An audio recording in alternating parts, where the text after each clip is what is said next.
On this episode of the Press Rewind Prince Lyrics podcast, we've fast-forwarded a year.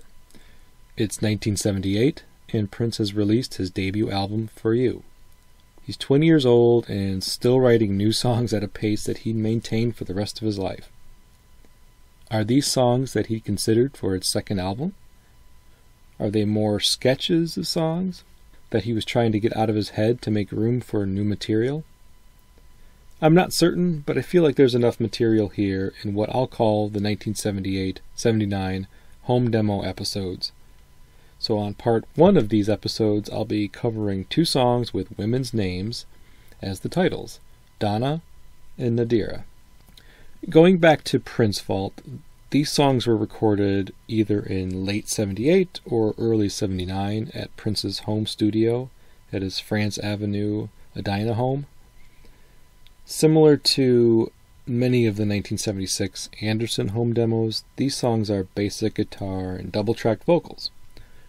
Again, likely sketches that, if Prince deemed them worthy of a potential album inclusion, would have been reworked and re-recorded at a more professional studio. Besides this very basic information, there isn't much else known about these songs, so all we have is the music, no real backstory or inspiration to help us along. It seems likely that they were inspired by women that Prince either knew or was dating. I've heard or read stories about, or I shouldn't even say stories, I've read comments where people suggested that Prince was dating a woman named Nadera, and that's who that song's about, but I couldn't really find any more information about that. So if anyone else knows more details, I'd love to hear that.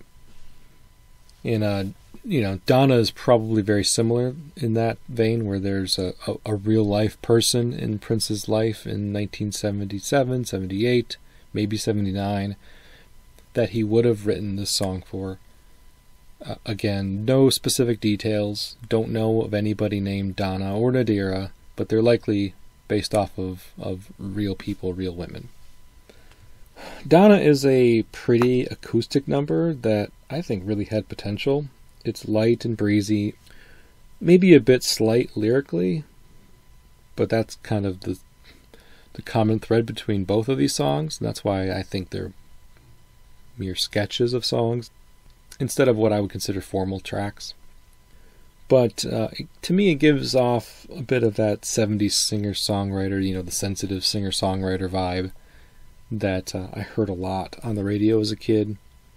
So for that reason, I'm a fan of this track. It's melancholy in its themes and lyrics, and I think it's worth talking about. The lyrics appear to be sung from the perspective of a man who laments the unavailability of a pretty woman named Donna. He seems resigned to this fact and wishes things were different, but either does not possess the power to change things or doesn't want to get in the way of her happiness.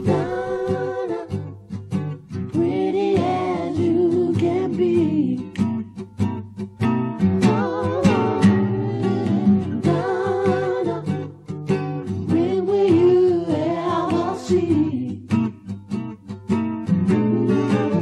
Donna, when will you ever see that you belong to another man? And I think he will try to keep you any way you can. Donna, I guess it's not meant to be. Donna, pretty as you can be. Donna, when will you ever see? When will you ever see that you belong to another man? And I think he will try to keep you any way he can. Donna, I guess it's not meant to be. That's really the lyrics to the song, because the second verse basically repeats those same lines, and sometimes he will repeat, I guess it's not meant to be, multiple times towards the end of the song, and so the sentiment is essentially communicated right there in those 5 lines. Pretty Donna, who belongs to another man, that Prince feels like he's going to do what he can to keep her because, well, she's beautiful apparently, and he's basically saying, I guess it isn't meant to be for us. again, that's why I said very slight lyrically, but I really dig the acoustic guitar. I dig Prince's performance. I think maybe with a more fleshed out story or some lyrics around how or why does Prince know Donna? Did they meet at some point? Were they friends, acquaintances? Was it like a Jesse's Girl situation where, he was lusting after this other man's woman? Just somebody he knew casually or knew professionally or other? Maybe somebody from, his past. Maybe back when he was in high school. So again, not much to really talk about in terms of the lyrics. Besides, what I basically already said. It's like I said, melancholy because of its kind of resignation that he's never going to be with Donna because she belongs to another man. So either he has to be patient and wait potentially for that relationship to end before making his move, or he has to move on.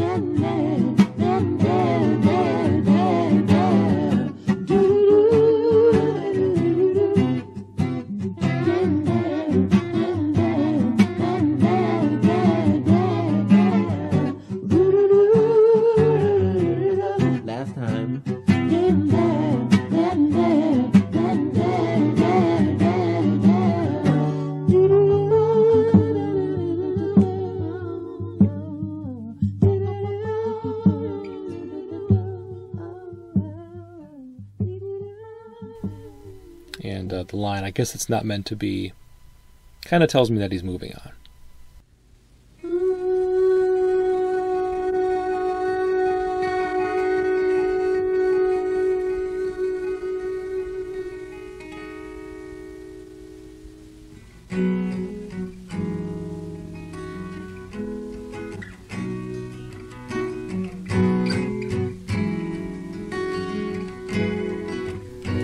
The second song, with a woman's name, recorded around late 78, 79 at Prince's France Avenue home in Edina, is called Nadera.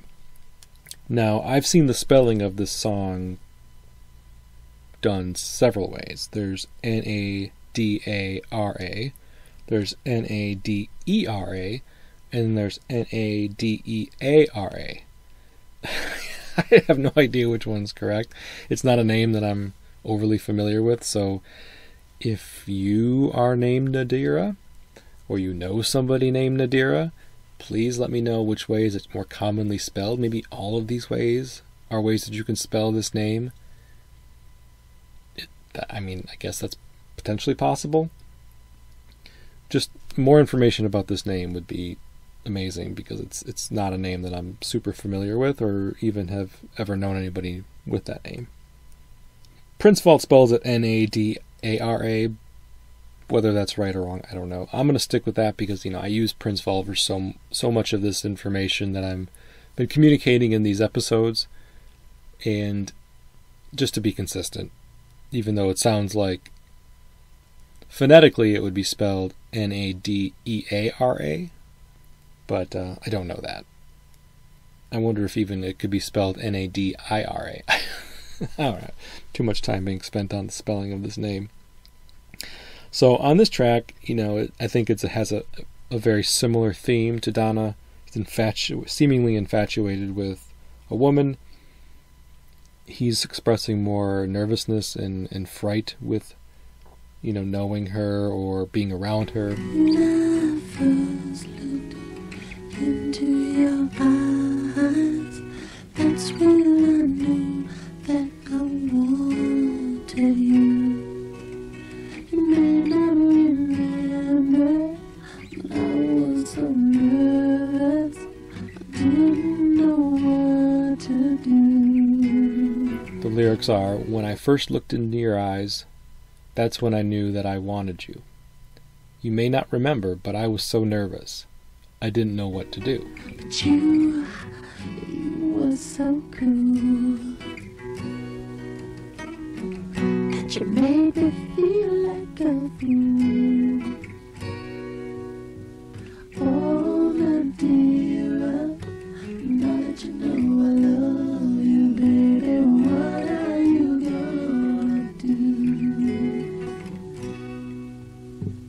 Oh, Nadera, now that you know I love you, baby, what are you gonna do? But you were so cool that you made me feel like a fool.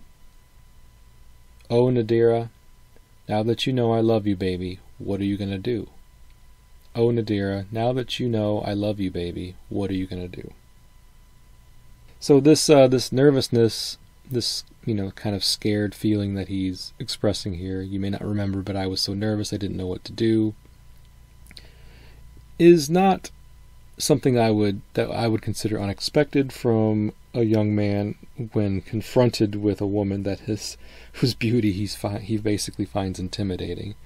I get the sense that the character Prince is singing from in the song is actually intimidated by Nadira's either beauty or just her presence, her aura. Something about her intimidates him, and that's why he's scared. And that's why he expresses he's scared.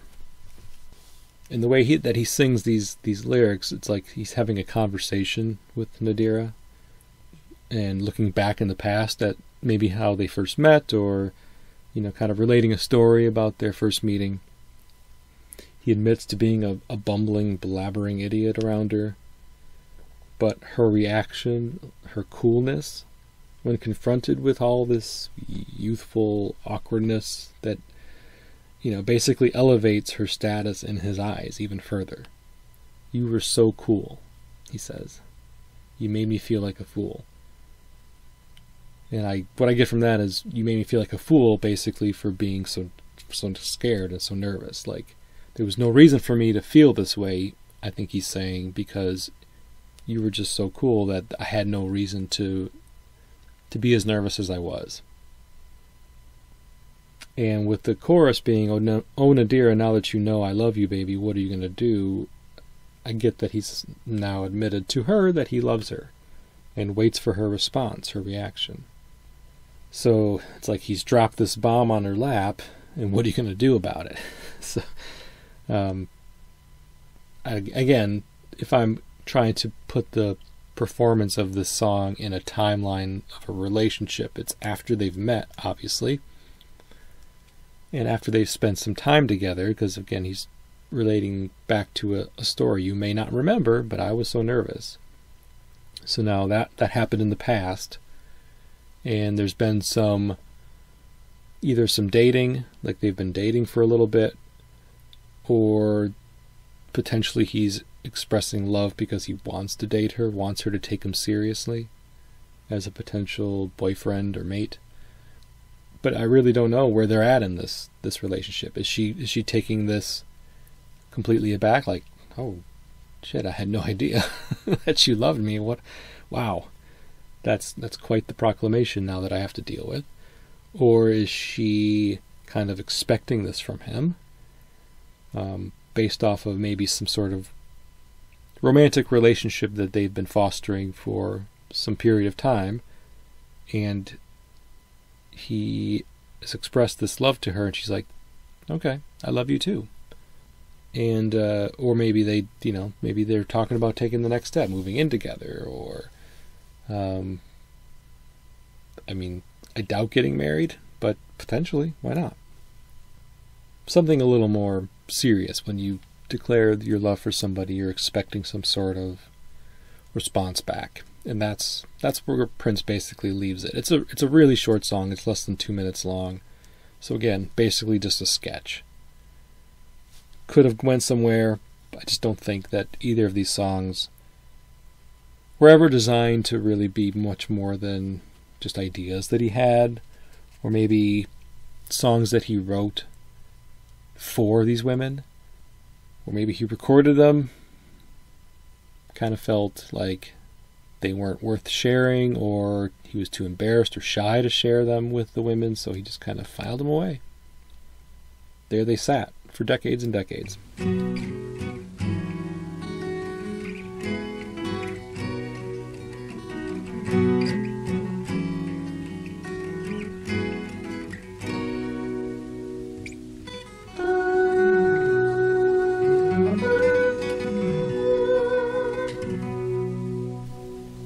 So, what do you think of these tracks? Do you think that they had potential? Or were they basically best left in the vault, which technically they still are? These are unreleased tracks, so I imagine these would have been or would be included in some sort of either For You or Prince, deluxe edition where they tried to shoehorn some early tracks onto those releases, if that were to ever happen. I mean, who knows if that will ever happen, or who knows if these will ever see the light of day outside of, the unofficial means that I'm hearing them and now you're hearing them. The melodies are pretty, the guitar playing's pretty, Prince's singing is pretty. It's just very light in terms of content. Prince would name many songs after women's names. We have a forthcoming vault track from the Dirty Mind era named or titled Lisa. Just in the 80s alone, and 70s and 80s alone, I can think of Bambi, Annie Christian, Darling Nikki, Ballad of Dorothy Parker, Cindy C, Anesthesia, Vicky Waiting. I mean, there's more, I'm sure. And then moving on, we have songs like Dion and Chelsea Rogers and Valentina and Dinner with Dolores. So women's names in titles of songs, either as titles by themselves or incorporated with other words to be the title of the song, is definitely not anything unusual for Prince.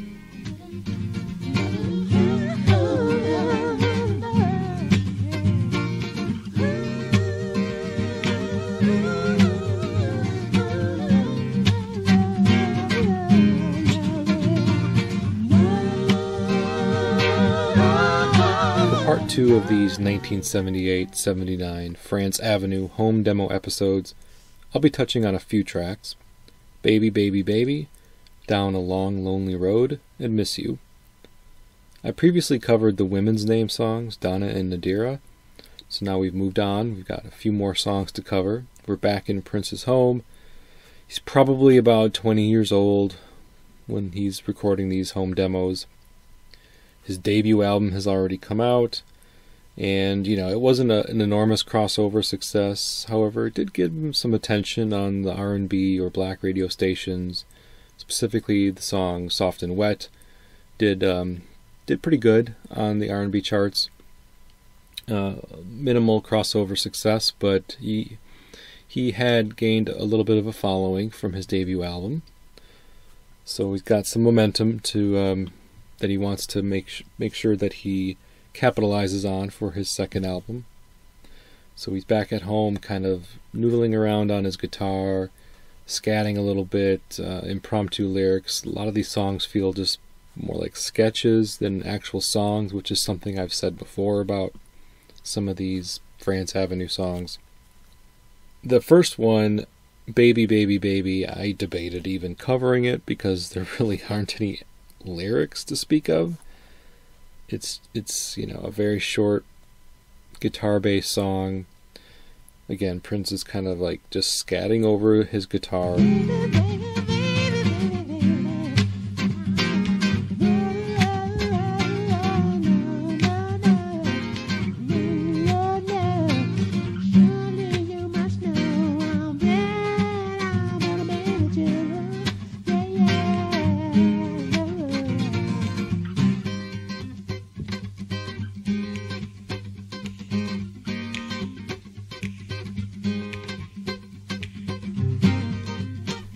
The only lines that you hear him sing in the song are "Baby, baby, baby, surely you must know how bad I want to be with you." That's really all he says in the song, and then it's just guitar playing. So, it's just him expressing a desire to be with somebody. It's kind of like one of those songs that you imagine somebody would be playing in their living room when they're trying to impress a house guest, potentially trying to impress a woman that he's brought home. Surely you must know how bad I want to be with you. Somebody could just say that to another person and the sentiment is the same, but when you sing it to him, maybe that's the ace in the hole for Prince, is he can create a song saying something that most people would only be able to just tell them using their words and not singing it with some really cool guitar playing in the background. So it's the guitar playing's on point, man. Like, the only reason why I really wanted to cover this song is because I wanted to share it with everybody on the episode.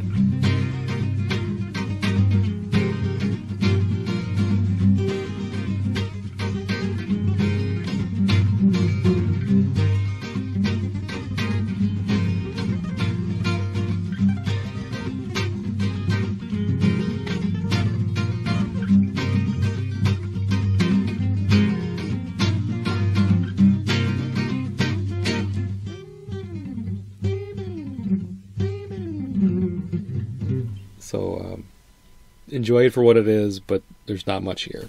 Long, lonely road, I've been crying, looking for someone to care.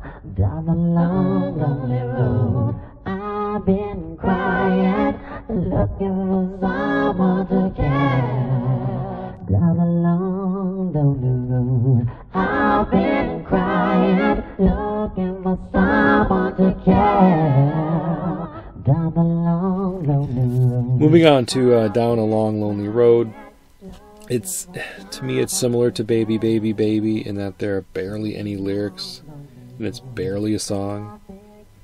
He repeats a single line multiple times in the song. He says, "Down a long lonely road, I've been crying, looking for someone to care. Down a long lonely road, I've been crying, looking for someone to care." And he says that over and over again. So that's the gist of the lyrics for this quote-unquote song. So in this one, the sentiment is very different than in Baby Baby Baby, where he's just kind of like trying to pick somebody up. Here, the sentiment is one of, despair and loneliness, and Prince is showing quite a bit of vulnerability here in this one line that we get. So he's really traversing the spectrum of his emotions, from horny young man to lonely young man. And I guess, like, if you're thinking of this song and how it might pertain to music that he ended up releasing around this time, I suppose songs like So Blue off of For You or Still Waiting off of his self-titled Prince album would likely be similar. They would have the most spiritual connection to each other, just based off of the sentiments sang about in all three of these songs: loneliness, despair, vulnerability, and a touch of sadness. This is what we get from those songs. Now, what he could have done with Down a Long Lonely Road and that one line, and then turning that into something deeper, I don't know if there's anything there, but I'm not aware of him turning the song into anything more than just what it was, and that was a very short, less than 2-minute little guitar track with him repeating this line over and over again. And who knows, maybe this was the genesis for a song like Still Waiting.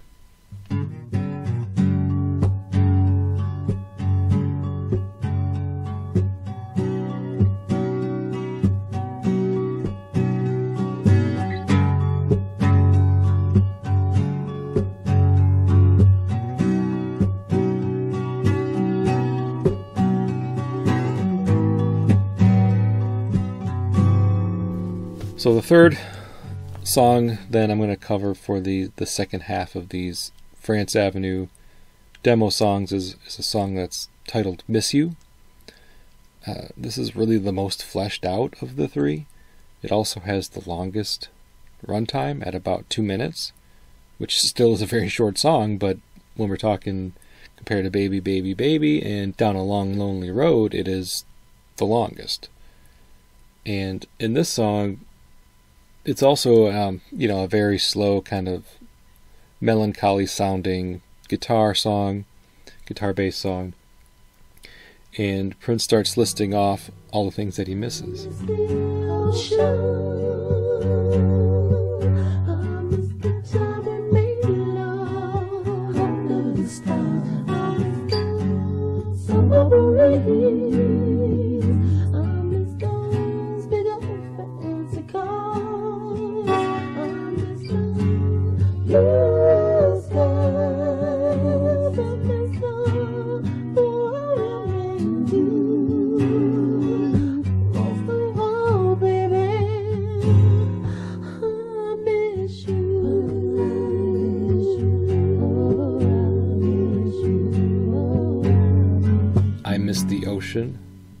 I miss the time we made love under the stars. I miss the summer breeze. I miss those big old fancy cars. I miss the blue skies. I miss the water and dew. But most of all, baby, I miss you. Oh, I miss you. And he repeats that a few times. I miss you. So in this song, he seems to be telling us a story, or at least giving us a clue that he's no longer somewhere that he had been prior when he was with this person that he's singing about. So I'm kind of like imagining him on vacation with this woman. Maybe he met her there, maybe they went on vacation together, and it's like this memory is tied to their experience together. Maybe he was living with her, someplace that he, is not used to, and that's why all this imagery of oceans and summer breezes and water is inserted here, because it's not, your typical Minneapolis location. Considering the time frame that this was written, 78, 79, I'm also getting like the opening of Grease vibes. Where two people meet on vacation, they're near the ocean, and so like all of his memories of her are tied up with this one physical location, which is why he keeps singing about it, and talking about how he misses the ocean and the summer breeze and the blue skies and the water and the dew. Of course, he also says missing the time they made love under the stars and big old fancy cars, but that's less tied to a physical location. Either of those things can occur anywhere, I suppose. So, it's just all very tangled up. Like, all these memories are tangled with this person and his experience with her. He attempts to describe it here in the song, but, we're really just left to our own imagination as far as what he's talking about, where he's talking about, and also it's left to our imagination why he's no longer with her, and why he's feeling this nostalgic, melancholy feeling towards her about missing her. Like, what happened? Did they break up? Was it just a fling? Was it a situation where he had no choice and had to leave her behind, or vice versa? Maybe there's some regret in the lyrics too, like maybe he's regretful of how things turned out. He still thinks about her. I miss you, he says, and that's what the song is basically titled, Miss You. Not to be confused by the Rolling Stones song, which came out around the same time. Of the three, the songs that I just covered here after the women's name songs, this is my favorite, largely because it's the most like an actual song. And I just like the way he performs it. And I like the slow guitar playing and the way he's able to emote, the feelings of missing somebody by writing a song that matches that feeling and that emotion. So the music and the lyrics definitely pair up well together, in my opinion. So that is essentially all I have to say about these last three songs from the 78-79 France Avenue home demo recordings. None of them obviously found their way onto the Prince album, which would come out later in 1979. None of them were ever finished in a way that were deemed worthy of a B-side. And I don't believe he ever even offered any of these songs, or, finished them enough to offer them to someone else, unlike some of the songs that we had talked about previously from his 76 home demos, or stuff that he had recorded in 77 using his brand new drum machine. So these songs kind of get tossed aside and forgotten because of, their lack of connection to anything tangential, some associate or an album cycle for that matter. They're just kind of like really stripped down basic demos. They're cool to listen to. I don't know if they're the most deep songs or even really worth dissecting much more than just talking about them and communicating what the lyrics are, so that way we can kind of get a feel for, again, what are the topics Prince was singing about around this time. Relationships, mostly. Donna, Nadera, Miss You, Baby, Baby, Baby, and even Down a Long, Lonely Road. You can kind of tie that to a relationship, looking for someone to care, he says. So we kind of know where Prince's wheelhouse is around this time. So when he's writing songs around this time, it's really heavily relationship focused, and singing about, his experiences with women and dating and infatuation and sexual attraction. And this is really what he was most comfortable writing songs about. This would change soon, but for 78, 79, that's still pretty much where he was, where his head was at, where his creativity lied. It was in songs about relationships. So as I alluded to, this would change soon. The first two albums of his career and then the demos surrounding it are very much focused on this topic, but it wouldn't take much longer before Prince would start branching out his lyrical focus, and we'll soon be getting into that Dirty Mind phase and that Dirty Mind era. And we'll check out what is unreleased from this era, which isn't a lot, but there's some interesting things there. So thanks again for listening.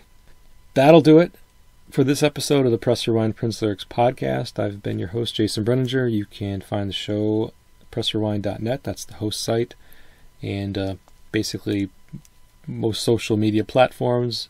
Look up Press Rewind or Prince Lyrics podcast and you can find it.